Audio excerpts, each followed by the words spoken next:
चलिए क्वेश्चंस में आ जाते हैं। अपन ने अभी ये समझा था, मैं एक बार वापस से उसी चीज को रिपीट करा देता आप लोगों के लिए। बात समझना, सीन कैसा है। जब मैं ओवर टाइम प्रीमियम की बात करता हूँ, जो नॉर्मल रहेगा तो डायरेक्ट लेबर में जाएगा। तो नॉर्मली ये 3 रीजन की वजह से हो सकता है। 3 रीजन क्या क्या है? अगर कस्टमर ने रिक्वेस्ट किया, अगर एबनॉर्मल है, और या फिर क्या है, नॉर्मल है। सर नॉर्मल में दो हो सकता है, कंपनी की रेगुलर क्या है, पॉलिसी है, या फिर रेगुलर पॉलिसी नहीं है। रेगुलर पॉलिसी नहीं है। तो सर जब कस्टमर की रिक्वेस्ट में जाएगा, इसको डायरेक्टली मैं डायरेक्ट लेबर में ऐड कर दूंगा उस पर्टिकुलर जॉब की। सिर्फ एक ही जॉब में ऐड करूंगा, सारी जॉब में ऐड करने वाला नहीं हूँ। सर एबनॉर्मल है तो डायरेक्टली कहाँ चले जाएगा, ये कॉस्टिंग पीएनएल में चले जाएगा। सर अगर रेगुलर है, सर अगर रेगुलर है तो इसका एग्जाम्पल भी लिखा है, तो मैंने इसके नीचे लिख सकते हैं आप लोग। टेलर का एग्जाम्पल था सर, इसमें पावर फेलियर का एग्जाम्पल था सर, इसमें अपने पेन का एग्जाम्पल लिए थे सर। पेन का एग्जाम्पल क्या था सर, ये डायरेक्ट लेबर में ऐड होंगी और सारे जॉब में, सारे के सारे जॉब जितने भी काम है, जितने एक्स वाई जेड जो भी दे आपको क्वेश्चन में, सारे के सारे के जॉब में ये ऐड हो जाएगी। सर ये है, तो यहाँ पे मैं अपनी वेरिएबल कॉस्ट को हटाना नहीं चाहता, उसको छेड़ना नहीं चाहता, इसलिए इसको कहाँ पे ऐड करूंगा, मैं अपने फैक्ट्री ओवरहेड में करूंगा, जो कि एब्जॉर्ब होगी मेरे कॉस्ट में। सर कॉस्ट में ऐड तो होगी, पक्की बात है, तो उसको लेके मैं कहाँ से लेके आना चाहूंगा, फैक्ट्री ओवरहेड से लेना चाहूंगा, पक्का। तो क्वेश्चन नंबर 5 करते हैं अपन। सर क्या है, बेसिक रेट है आपका 100 रुपये पर आवर का। ओवर टाइम रेट दिए हुए हैं 175 रुपये ऑफ वेज, यानी कि अगर नॉर्मल के बाद में काम करते हो, नॉर्मल के बाद में काम करते हो तो 175% आपका खर्च होगा। और अगर संडे और हॉलीडेज में काम करते हो तो आपको कितना मिलेगा ओवर टाइम, यानी आपका वेज रेट क्या रहेगा, 225 का रहेगा। पक्की बात समझ में आए? मतलब कि सर आपको अगर 100 रुपये मिलते थे तो यहाँ पे कितने रुपए मिलेंगे, 175 रुपये मिलेंगे। और सर यहाँ पे अगर 100 मिलते तो कितने मिलेंगे, 225। तो यहाँ पे ओटी कितना होगा, तो ओटी यहाँ पे 75 रुपये का और यहाँ पे 125 रुपये का। बात समझ में आ रही है? तो during the previous year the following hours were worked. 1 lakh मैंने नॉर्मल टाइम काम किया और 20,000 मैंने ओवर टाइम काम किया। और संडे तो उसमें कितना किया, 5 घंटे का ओवर टाइम किया। पक्की बात। तो उसके बाद में एक पर्टिकुलर जॉब में, जॉब जेड करता हूँ मैं, पर्टिकुलर कौन सा जॉब करता हूँ मैं, जेड का काम करता हूँ। उसमें मेरे को नॉर्मली कितने काम हुआ है, 1,000 घंटे। ओवर टाइम जो हुआ इसमें 70, और इसमें क्या हुआ, 25 घंटे। You are required to calculate a labour cost chargeable to job Z and overhead in the following instance. अगर मेरे को, अगर लेबर कॉस्ट कितना चार्जेबल होगा जॉब जेड के लिए, फॉलोइंग उसके लिए, तो मेरे को चारों के लिए करना है। यहाँ पे 3 दिया, मैं चौथा ही बता दूंगा। तो क्या क्या दिया हुआ है, अगर कोई ओवर टाइम हुआ है वो रेगुलरली होता है throughout a policy due to worker shortage, यानी कि अपने शॉर्टेज है वर्कर की, तो अपन रेगुलरली उस पर कराते ही है। सर दूसरा क्या है, इरेगुलरली है to meet the production requirement, यानी कि नॉर्मल है, नॉर्मल रेगुलर से नॉर्मल इरेगुलर। और सर क्या है, ये कस्टमर रिक्वेस्ट, ये क्या है, कस्टमर रिक्वेस्ट। चौथा क्या बच जाएगा अपने पास में, एबनॉर्मल वाला, मैं आपको वो समझा दूंगा। तो सबसे पहले आखिरी वाला कर लेते हैं। सर कस्टमर रिक्वेस्ट के लिए जा रहा है, कस्टमर रिक्वेस्ट के लिए। तो सर कैसे होगा, देखो कस्टमर रिक्वेस्ट लिए अपने पढ़े थे सर, जितना नॉर्मल वेज रेट है, नॉर्मल वेज रेट वाला तो इधर जाएगा, और बाकी का जो पर्टिकुलर जॉब के लिए जितना ओवर टाइम हुआ है, पर्टिकुलर जॉब के लिए जितना ओवर टाइम हुआ है उतना ही अपन ऐड करेंगे, उतना ही अपन क्या करते थे, ऐड करते थे, याद है? तो सर सीधी सी बात है, तो ये 1,000 रुपये, 1,000 घंटे इसने नॉर्मल काम किया, 1,000 घंटे से नॉर्मल क्या करेंगे, 100 के हिसाब से, तो ये चले जाएगा। उसके बाद में 100 घंटे काम करेंगे ओवर टाइम के लिए, over time before and after working hour. और सर 25 घंटे इसके। तो अगर मैं इसको आपका आंसर दिखाना चाहूँ आपको, समझो, यानी कि उसने काम कितना किया, 1,000, 100 और 25, मतलब 1,025।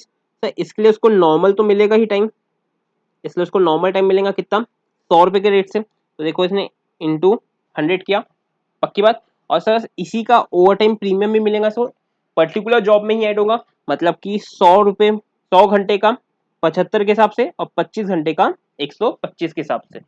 लॉजिक समझा? यहाँ पे मैंने आपको दिखाया था निकाल के कि कौन कौन सा रेट आने वाला है। तो इसका 100 रुपये रहेगा, तो ओवर टाइम कितना, 75 और 125।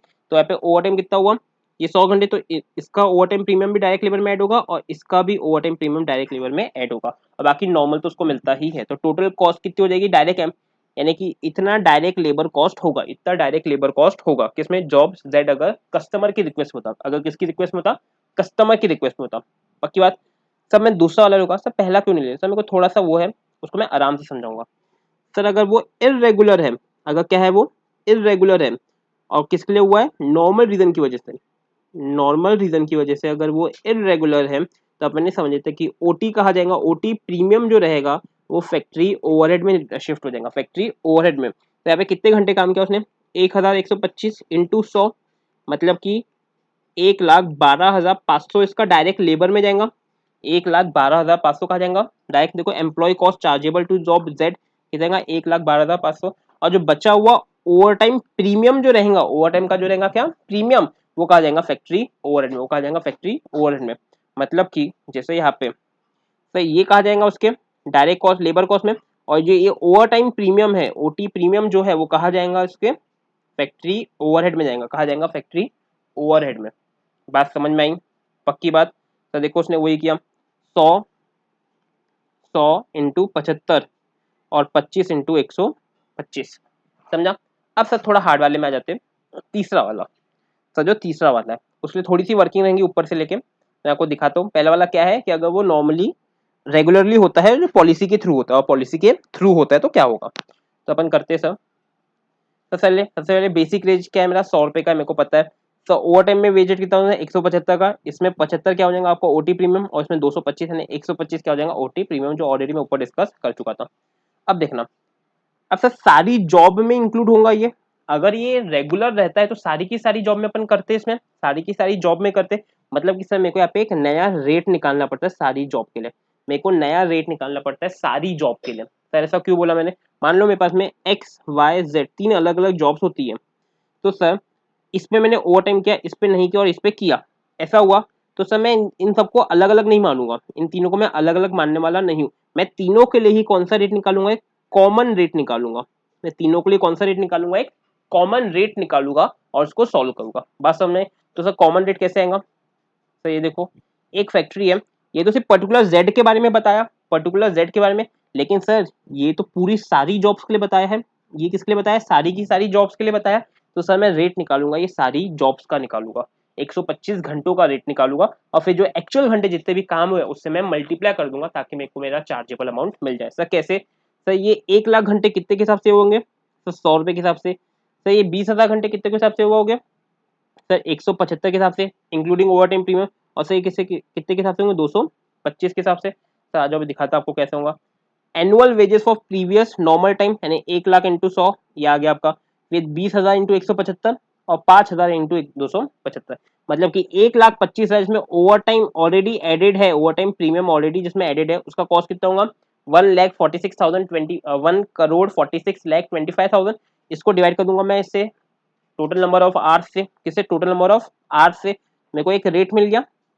अब ये मेरा कौन सा है रेट, इन्फ्लेटेड रेट है, या फिर इसको मैं बोल सकता कॉमन रेट है, कॉमन रेट है। अब जितने भी घंटे एक्चुअल में काम हुए उससे मैं सीधा से मल्टीप्लाई कर दूंगा जॉब के, तो सर मेरी पर्टिकुलर जॉब जेड में कितने घंटे काम हुआ 1125, मैं इंटू कर दूंगा 1125 से, इंटू कर दूंगा 1125, तो मेरे डायरेक्टली मेरे को मिल जाएगा ओवर टाइम रेगुलरली अगर वर्क होता है शॉर्टेज की वजह से तो कितना मैं चार्ज करूंगा, तो कितना मैं चार्ज करूँ। सर कुछ लोग बोलेंगे सर इसकी वजह से भी तो मेरा प्राइम कॉस्ट हिल जाएगा, सर नहीं। तो यहाँ पे देखो एक वर्ड दिया हुआ है रेगुलरली होता है, मतलब कि हमेशा ही होता है इनके यहाँ पे, क्योंकि यहाँ पे इनका वर्कर ही शॉर्ट है, मतलब इनको रोज काम करना ही पड़ेगा, मतलब इनको मिनिमम उतना कॉस्ट तो इनका प्राइम कॉस्ट बनेगा ही बनेगा, जो चेंज होने वाला नहीं है। बात समझ में आ रही है, आई होप क्वेश्चन समझ में आया होगा। सर एक और बता दो ना सर आखिरी वाला, अगर एबनॉर्मल रीजन की वजह से होता तो, सर एबनॉर्मल की वजह से होता तो भी सेम होता, सर इंटू 100 कहाँ चले जाता, सर इंटू 100 का चले जाता, सर डायरेक्ट लेबर में चले जाता, और ये सारा का सारा कहाँ चले जाता कॉस्टिंग पीएन में। सर अगर कौन एबनॉर्मल रीजन की वजह से होता तो, अगर एबनॉर्मल रीजन की वजह से होता तो। बात समझ में आई, पक्का, अच्छे से, कोई दिक्कत, कोई परेशानी, क्लियर है इतना, हाँ सर क्लियर है, हमको समझ में आ गया, हमको समझ में आ गया। आगे बढ़ू, सर आगे बढ़ता हूँ और समझना अच्छे से मेरी बात। नया नया क्वेश्चन लेता हूँ सर, फोर्थ वाला नहीं, फोर्थ वाला थोड़ा हार्ड है सर, थर्ड वाला ले लेता हूँ। ठीक ठीक क्वेश्चन है, ज़्यादा अच्छा भी नहीं ज़्यादा बुरा भी नहीं। Calculate the earning of A and B from the following month and allocate the employ cost to X Y Z, मतलब 3 तरह की जॉब है एक्स वाई और जेड, ठीक है। बेसिक वेजेस दिया है 10,000 और 16,000, डेनेस अलाउंस 50-50%, मतलब कितना हो जाएगा इसका 5,000 और इसका 8,000। Sir contribution to PF on basic wages 8%, इसका 8% जाता है मतलब कि 800, और सर इसका 8%, तो 160 इंटू 8 कर दो जो भी आएगा। सर 2% इधर जाता है। ओवर टाइम किया गया है ए में, किया गया है बस 10 घंटे ओवर टाइम किया गया है ए में। नॉर्मल वर्किंग आवर है 200 घंटों के। Overtime is paid at double the total normal wages and DNS, मतलब कि इन दोनों का एडिशन उसका डबल पे करते हैं अपन ओवर टाइम में। पक्की बात सर, मतलब कि सीधी सी बात है, 15,000 पे कर रहे हैं अगर अपन कितने 200 घंटे के लिए, 15,200 घंटे के लिए, तो उसका नॉर्मल रेट आ जाएगा इंटू 2 करना है इंटू 10 करना, तो 10 घंटों के आपको ओवर टाइम प्रीमियम मिल जाएगा। एम्प्लॉयर्स कॉन्ट्रीब्यूशन इक्वल इक्वल है, एम्प्लॉयर्स कॉन्ट्रीब्यूशन यानी कि 8 और 2% है दोनों का। ठीक है सर, समझ गए। उसके बाद में एम्प्लॉय 3 तरीके से काम करते हैं। टू वर्कर है एम्प्लॉयड ऑन XYZ, यानी कि इसमें ये अपने टोटल का 40% इधर करता है, 30%, 30%, 50, 20 और 30। Overtime was done on job Y, overtime किस में हुआ है, वाई में हुआ है, सिर्फ वाई में हुआ है, ये समझना। यानी ओवर टाइम सिर्फ इसमें हुआ है, किसने किया है, वो भी सिर्फ ए ने किया है।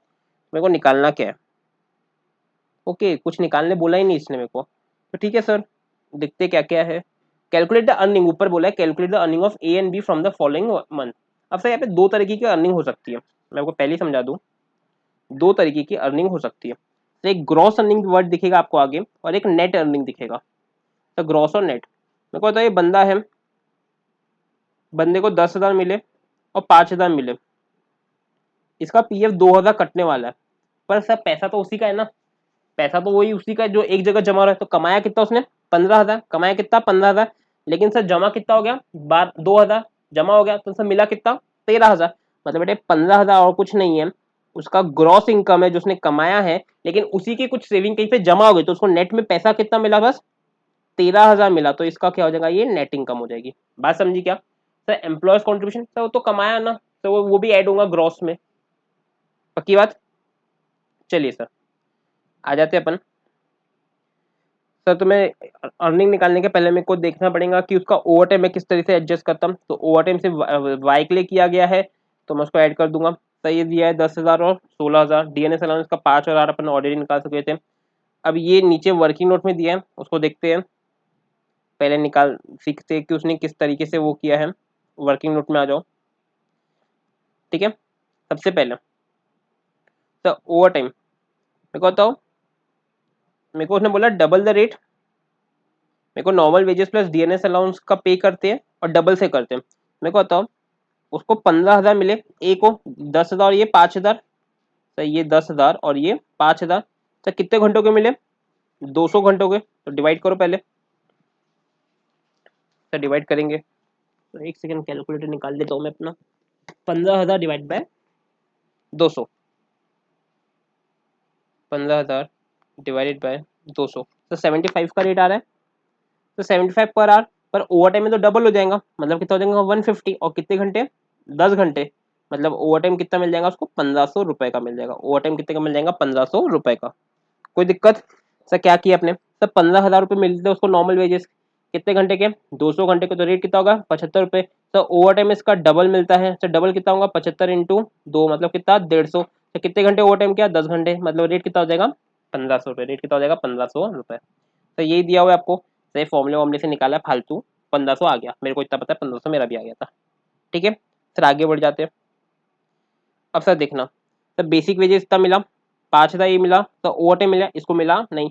तो ग्रॉस कितने पैसे अर्न करनी है इन्होंने, 16,500 रुपये, इतना रुपये उन्होंने कमा लिए, पक्की बात।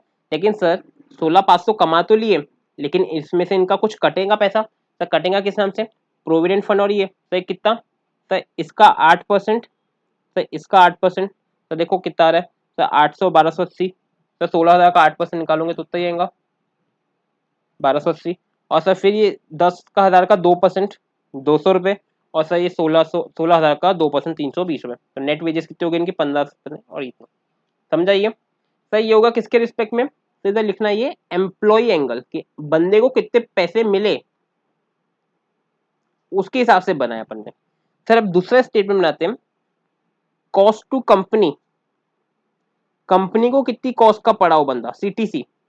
तो सर 15,000 24,000 रुपये मिले इनको, सर डीए प्लस ये कोई 15,000, ये दोनों का एडिशन, और ये दोनों का एडिशन 15,000 और 24,000, ठीक है सर। उसके बाद में कंपनी को उनको पीएफ देना है, कंपनी को उनका ईएसआई कराना है, तो कंपनी की जेब से पैसा लगेगा, तो कॉस्ट टू कंपनी तो है, तो कितना वही 8-10% यानी 800 200, क्योंकि परसेंटेज सेम है इसलिए ये अमाउंट आ गया। तो कंपनी को इतने रुपए लग गए, कंपनी को इतने रुपए लग गए सर। ये दोनों क्यों ऐड करे सर? नॉर्मल सी बात मेरे को आप लोग बताओ, कंपनी इसका पे कर रही है तो कंपनी के जेब से तो पैसा गया ना, तो कंपनी की जेब से ये 15,000 और 24,000 भी गए, कंपनी के जेब से गए, और कंपनी की जेब से और भी पैसे गए सर। ये मेरे को बताओ, समझना, तो इधर ले लेता हूँ। ये कंपनी है, कंपनी ने 15,000 रुपए ए को दिए, और कंपनी ने उसी का 1,000 रुपए मान लो पीएफ डिपार्टमेंट को दिए, तो कंपनी की जेब से कितने रुपए चले गए? 16,000 ना। पर इसको कितने मिले? बस 15,000, और इसमें से भी इसका पीएफ कट गया, तो ये पीएफ जो है एम्प्लॉय कॉन्ट्रीब्यूशन क्या कंपनी ने दी क्या? नहीं, तो ये सीटीसी में नहीं आएगा, ये तो डायरेक्टली पीएफ को दे रहा है, इसलिए अपने लिखे कंपनी ने 15,000 दी और साथ में क्या दी? Employees contribution.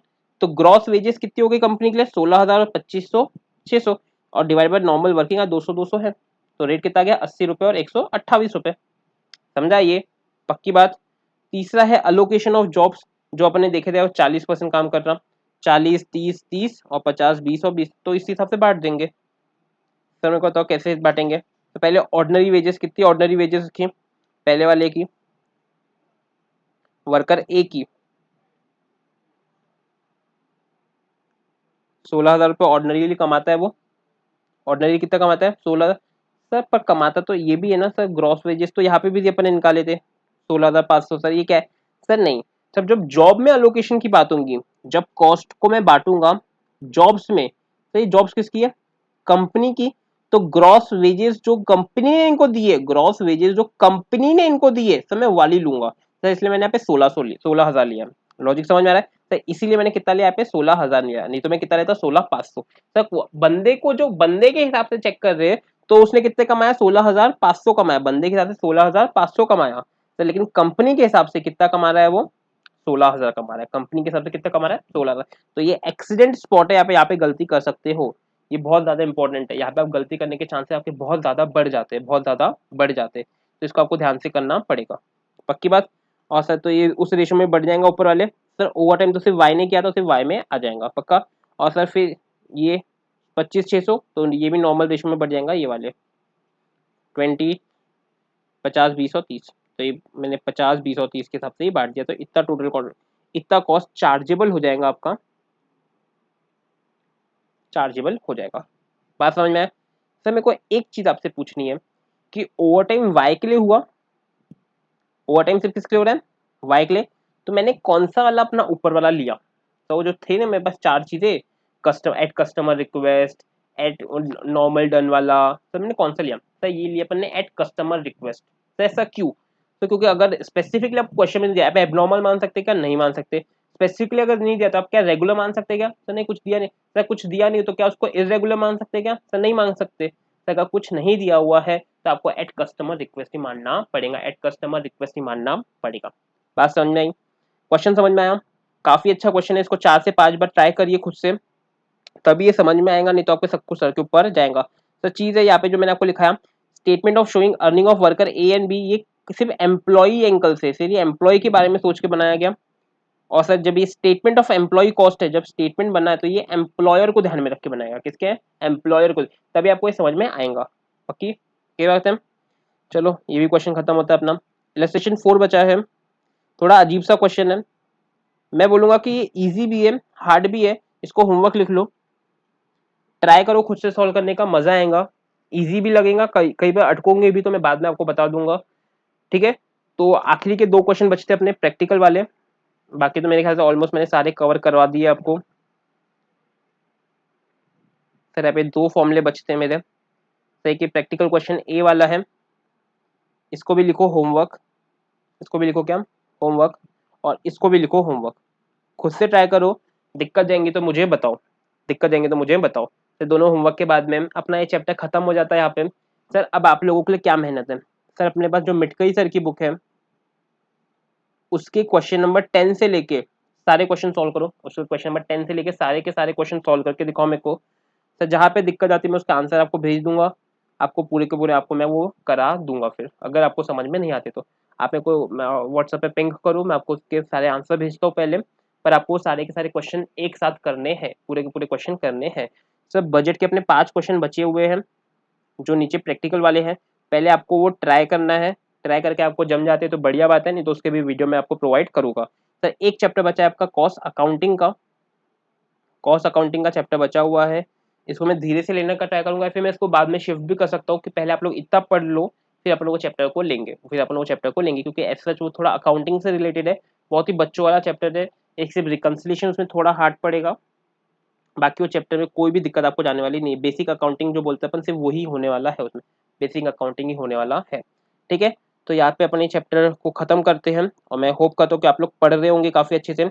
अब काफी डिले हो चुका है अपना, तो कल से अपन रोज डीटी पढ़ेंगे, रोज डीटी पढ़ेंगे कम से कम 3 से 4 घंटे, कम से कम 3 से 4 घंटे। मई में पूरा खत्म करना है, हार्डली 4-5 दिन ऊपर गए, जून के तो जाएंगे, पर उसका भी टेंशन नहीं है, ये खत्म करना है। और इस तरीके से खत्म करना है कि अपन अब हर चैप्टर के लगभग बहुत सारे क्वेश्चन सॉल्व करते हैं। अभी तक अपन ने क्वेश्चन सॉल्व नहीं करे ज्यादा, पर अब अपन लोग तैयारी करेंगे कि मैं समझाते भी जाऊँ, और जितने ज्यादा क्वेश्चन हो सके उतने ज्यादा क्वेश्चन अपन करेंगे, उतने ज्यादा क्वेश्चन अपन लोग करेंगे। पक्की बात है। तो ये आखिरी के 2 क्वेश्चन थोड़े अजीब लगेंगे आपको, तो भी ट्राई करना है और अच्छे से पढ़ना है।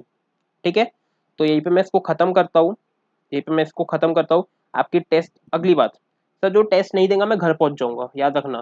सर जो टेस्ट नहीं देगा मैं उसके घर पहुंच जाऊंगा। आप लोग टेस्ट देते हो, मैं उसके सॉल्यूशन आपको प्रोवाइड करूंगा। आपको तुरंत, जब भी खत्म होगा तुरंत मेरे को उसके मार्क्स आपको लोगों को भेजने हैं। तो बहुत सारे लोग मार्क्स अभी भी भेज नहीं रहे, तो जो जो मार्क्स नहीं भेजेंगे मैं उनके घर वालों को बोल के बताऊंगा कि आपका बच्चा टेस्ट नहीं दे रहा है, मेरी गलती नहीं होगी। सर अभी सिर्फ 3 और 5 मई हो रहा है, अपना ऑलमोस्ट कॉस्ट खत्म हो चुका है, ऑलमोस्ट। और सर डीटीबी मैं आपको बोल रहा हूँ कि 1 महीने में भी अपन खत्म कर देंगे, पक्की बात है। सर आपका जीएसटी भी आज और कल में शुरू हो जाएगा, वो भी बेस्ट टीचर रहेंगे आपको पढ़ाने के लिए, उससे आप अच्छा सोच भी नहीं सकते, तो आपका वो भी कोर्स खत्म हो जाएगा। और रही ये बात आपकी अकाउंट्स की, तो अकाउंट्स का भी सर बोल रहे हैं कि एट एनी कॉस्ट वो मई 31 तक की खत्म कर देंगे। और सर लॉ तो आपका अच्छा चल ही रहा है, लॉ तो आपका अच्छा चल ही रहा है, पक्की बात। अब मेरे को अगर मैं बोलूँ तो मैं डीटी अभी तक इसलिए नहीं ले रहा था क्योंकि 2 सब्जेक्ट आपको बहुत ज्यादा डिस्टर्ब ना करें। और एक और चीज ये थी, क्या जब अपन लेंगे तो अपन राइटिंग प्रैक्टिस के साथ लेंगे कि आंसर्स लिखने किस तरीके से। मैं थोड़ा सा और डिले करूंगा राइटिंग प्रैक्टिस को सर इस वजह से, क्योंकि 10 से 15 दिन रुक जाओ, अभी लॉकडाउन खुला है, यानी कि ऑफिस वगैरह शुरू हुए हैं। अपने पास में सुमन मैम के जो पेपर थे, जो सुमन थे उसके पेपर आ जाएंगे। पेपर अपने को 10 से 15 दिन में वो मिल जाने चाहिए, तो मैं आपको बरोबर बता सकता हूँ कि कहाँ पे मार्क्स कटे, कहाँ पे मार्क्स नहीं कटे। ठीक है, तो चलिए अपन मिलते हैं, कॉस्ट का आखिरी चैप्टर रहेगा, उसको अपन आराम से कभी भी करेंगे। अभी मेरे को जब इच्छा होगी तब मैं डालूंगा, ऐसा नहीं बोल रहा कि अब रोज कॉस्ट के आते रहेंगे। पर कॉस्ट का अपना ऑलमोस्ट 90% 95% कोर्स खत्म हो चुका है। जो बीच बीच के क्वेश्चन अपन कुछ कुछ छोड़े हैं वो बचे रहेंगे। कंसेप्चुअली आपको हर चीज आती है लगभग लगभग, पक्की बात है। आपको एक काम करना है, पिछले 4 से 5 साल के पेपर उठाइए, 5 साल के पेपर में ढूंढिए कौन से क्वेश्चन कौन कहाँ पे है। तो मैं आपको बता दूं, अपन ने जॉब कॉस्टिंग नहीं करा है अभी तक के, अगर आपको मेरे को जितने टॉपिक याद आ रहे हैं, एक जॉब कॉस्टिंग है वो अपन ने अभी नहीं किया है, कॉन्ट्रैक्ट के साथ में पढ़े थे अपन ने। सर अपन ने मार्जिनल में की फैक्टर वाले कुछ क्वेश्चन है वो नहीं करे हैं, ये इंपॉर्टेंट होते हैं। प्रोसेस में अपन ने इंटर प्रोसेस, पेन मेरा काम नहीं कर रहा है, प्रोसेस में जो इंटर प्रोसेस वाले क्वेश्चन रहते हैं, प्रोसेस में जो इंटर प्रोसेस के क्वेश्चन रहते हैं अपन ने वो नहीं करे हैं। ये एक और 2-3 चीजें हैं, बाकी ज्यादा चीजें नहीं है, ऑलमोस्ट खत्म है। अपने स्टैंडर्ड पूरा अच्छे से निपटाए। मेरे को एक बार मटेरियल लेना है आपको लोगों के लिए, क्योंकि बहुत सारे लोगों को तकलीफ आ रही है उसमें, मैं एक बार मटेरियल वापस से लूंगा। पर टेंशन इस बात की नहीं है क्योंकि आपका कोर्स ऑलमोस्ट खत्म हो चुका है, ऑलमोस्ट। तो आप लोग अच्छे से पढ़िए इस चीज को घर पे, पक्की बात है। टेस्ट नहीं देंगे सर, अभी मेरा पहला टेस्ट सीरीज जो भी लॉन्च हुआ है सर, आपका 20 डेज के बाद में एक और टेस्ट सीरीज होगा वापिस ये चैप्टर वाइज। और सर 2 बार चैप्टर वाइज होने के बाद में फिर आपकी फिर ग्रैंड टेस्ट होगी, जो यानी कि हर तीसरे वीक में कम से कम एक टेस्ट तो होगी, कम से कम तीसरे वीक में एक टेस्ट होगी। और इसी तरीके से अपन डीटी का भी करेंगे, इसी तरीके से अपन डीटी का भी करेंगे।